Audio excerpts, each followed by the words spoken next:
morning. Good morning. He is a ranking member. Now, is it still the Energy Committee? Yes, Energy Committee. Okay, fantastic. Nice to have you on the line. What is the inside story here? I know you usually have some scope as to exactly what is happening to the power plants and the government's inability to pay them for work done. Well, we're talking of power produced. The power has been consumed, which means that consumers have paid for it. But because of the inefficiency in the distribution sector particularly, and the depreciation of the Ghanaian currency, whatever is collected is not enough. It's inadequate to meet the financial requirements of the power producers. Moreover, the losses are so much that more than 30% of what is sold, ECG is unable to account for that. As if that is not enough, some political interference in respect of how ECG disburses the revenues also affects the cash waterfall mechanism. Government agencies that have also consumed power, their bills ought to be settled by the Ministry of Finance. For more than a year now, the Ministry of Finance has not paid. And so the situation is exacerbated, it's compounded to a level where the financiers of these independent power producers are threatening to pull the plug. In fact, some guarantees have already been called. Car Power has called on the Letasco guarantee. The ENI guarantee was depleted from $500 to about $120 million. So things have gotten to a situation where it does appear that the power producers can no longer cope. And from a political point of view, too, sometimes they think this is the best time to demand what is due them. Already there's load shedding. Let me put that on record. The system has been shedding load about 300 megawatts. So what it's going to do is to compound the situation and exacerbate it. I hope the government can meet them halfway, find some money and make payments so that we can continue to have reliable supply of power. So you're saying that as we speak now, the money we pay as consumers is not enough to pay for the power that we consume? Yes, because of the CD depreciation. Most of the bills in the energy sector are dollar denominated. And so once your currency depreciates, like we are witnessing now, so the CD is now about 17.4, and it looks like it's still sliding. Then it means that you would need more CDs to make the same amount of dollars. So even if all of us pay our bills, they will not be able to pay the power producers. That's one. Two is that when the power is sold, only 70% is collected.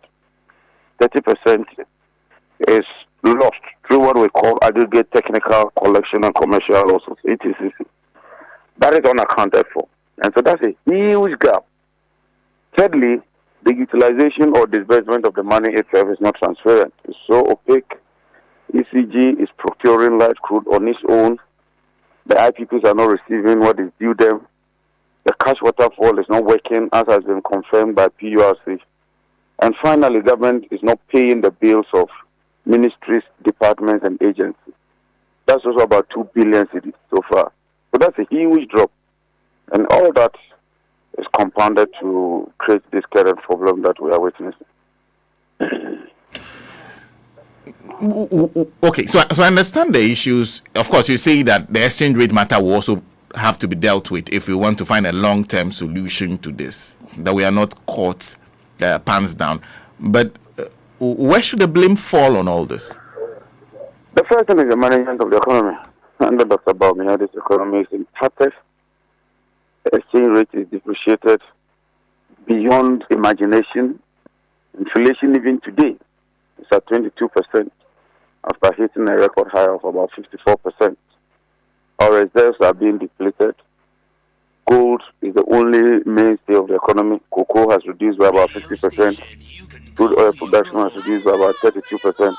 And as all these indicators begin to show, they have an impact on the fiscal, and they have an impact on the monetary side as well, which then impacts your exchange rate, because you're unable to export more cocoa You're unable to export more crude oil.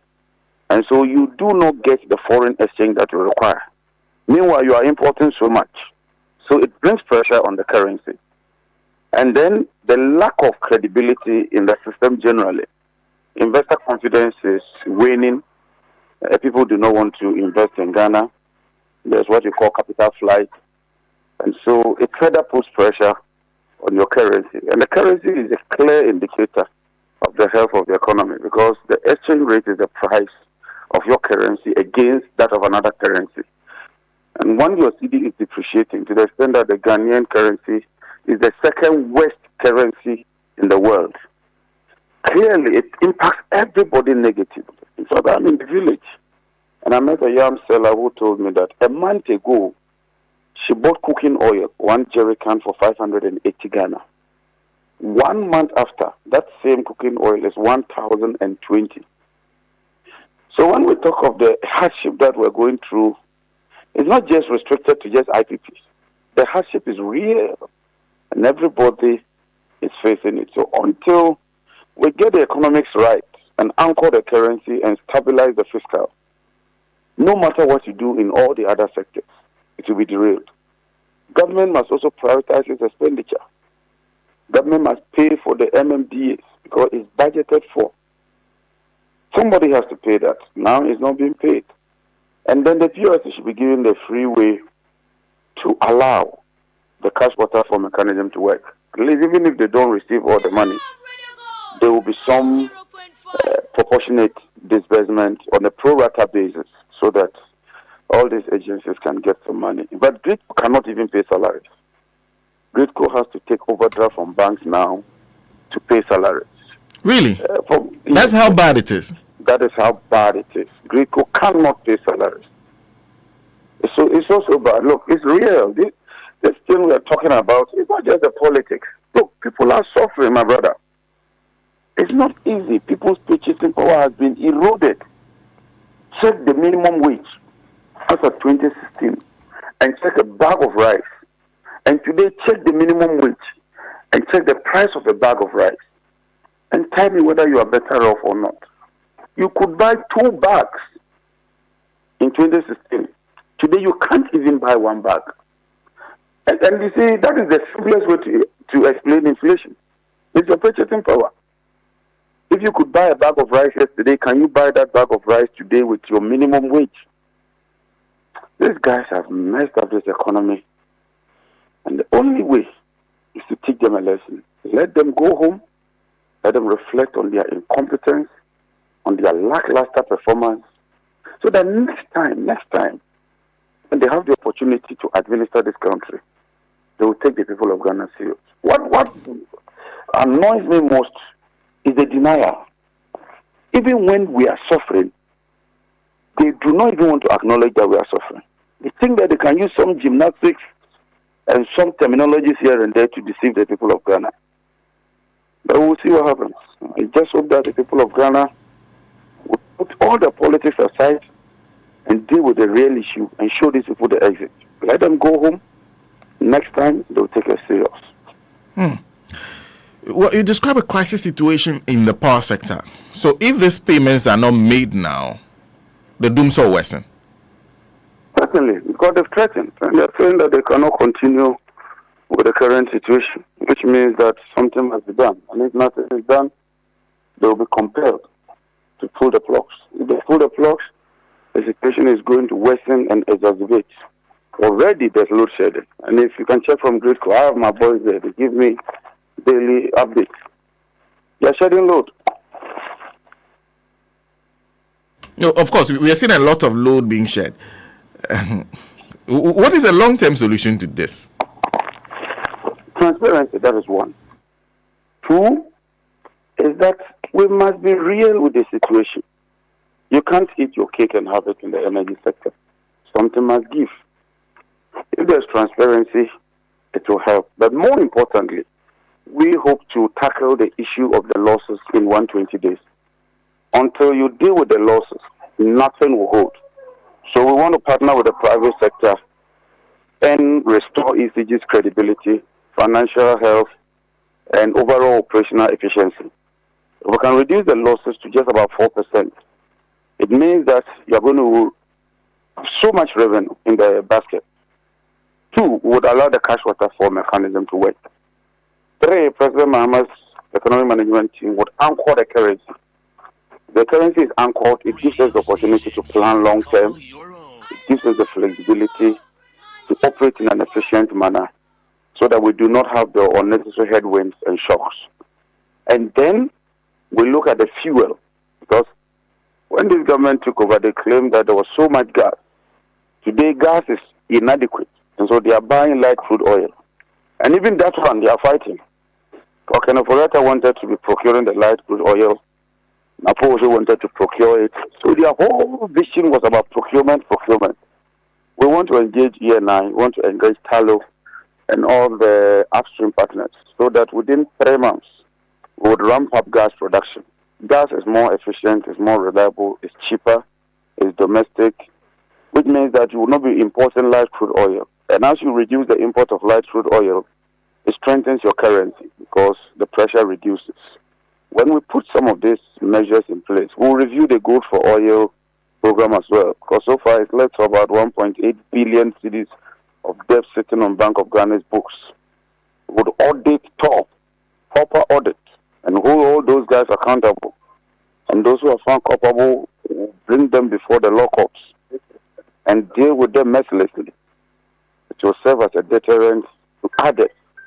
And so we have a very comprehensive, well thought out policy proposal that we intend to roll out. These are specific, they are measurable, they are time bound, and the President Mama himself has indicated that on a monthly basis he would want updates on the energy sector so that he as the President will give us direction with his team at the Flagstaff House.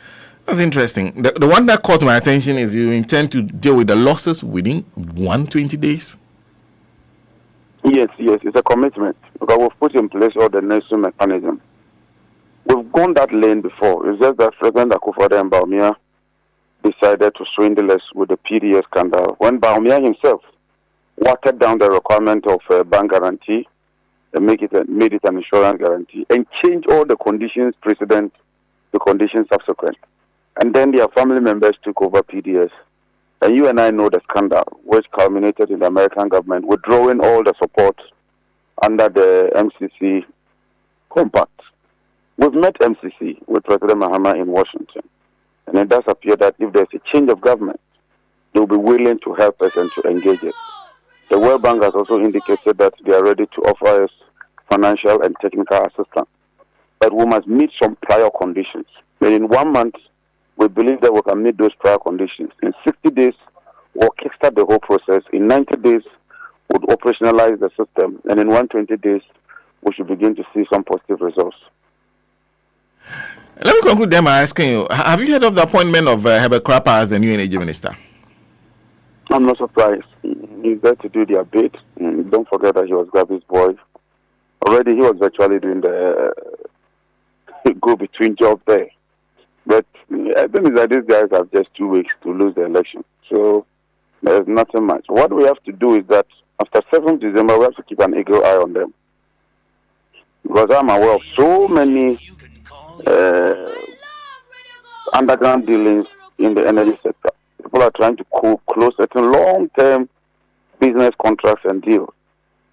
So within the transition period, we must be very vigilant so that we are not saddled with these guys and their shenanigans and their greed. But the eye is currently on 7th December. We are confident that the polls and everything shows that we are headed for victory. The enemy, and let me re-emphasize it, the enemy is complacency and lack of vigilance. We can keep the torch burning and race to the end and remain vigilant, and I mean vigilant, like we did in Parliament on the day of the election of the Speaker. I'm very confident that there will be a change of government. Vigilance is key to you. That's true, my brother. That's true. Because these guys, all their push shows that they are losing. Unlike 2020 when they were caught funds down, this time round they know they are losing. And I tell you, the MPP will not go down that easily. Once they know they are losing, they will be determined to do everything. And the NDC must be a step ahead of them. So we must let them know that we will not, and I swear we will not, tolerate any attempt to rig this election. We will not. We are determined. Look, let them not test our resolve. And let them not test our commitment. We've been in a position for 8 years.